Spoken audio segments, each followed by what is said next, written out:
A day in my life as a batang pinamagawa ng gawain sa bahay. Let's go, mag-toothbrush na tayo sa baba, tsaka hilamos.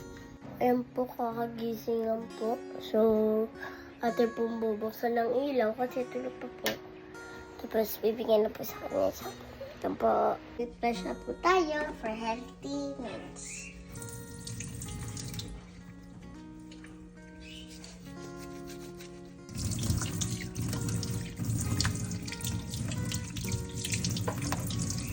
Tapos na po. Ayan, maghilamos naman po tayo. Ito po ang papaya soup.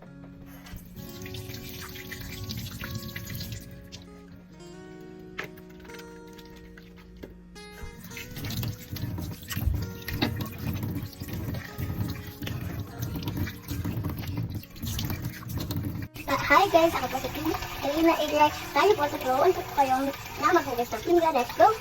First step, kukunin mo puta and then sponge ka lang po ng sabon. And mag-ikot lang po sa paghawak. Kailangan din po ayaw po kung saan talaga yung hugasan banda. At hugasan ng maigi. Maglilinis naman po kayo ng lamabo. Disclaimer lang po, tandaan, dapat po ang pinggan, sa pinggan po yung paghugas. Pero yung iba po tong sponge, hindi po ito madumi. Hindi po talaga ito.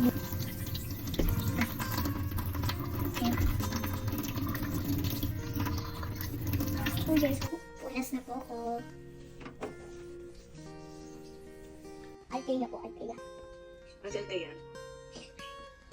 Altea, yun. Nakalis mo din si Altea. Comments naman po tayo.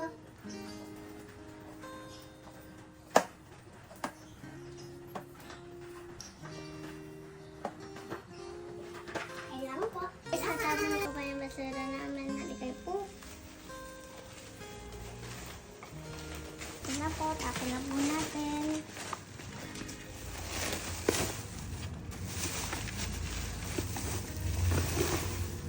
Ito na po. Ito lang po.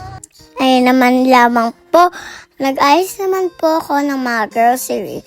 At disclaimer lang po, hindi po yan sabay-sabay kinakain at lahat kinakain. Ito po ay snack namin sa ref. Water. Alam ko yung pagkita natin. Tsaka merienda lang. Okay lang ako. Water lang. Thank you. Thank you, Queen. Love you. Everything.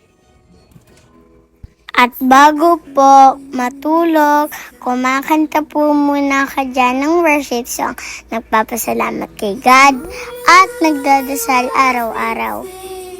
At salamat kay God kasi tinutulungan niya tayo, minamahal niya tayo, hindi niya tayo nakakalimutan palagi.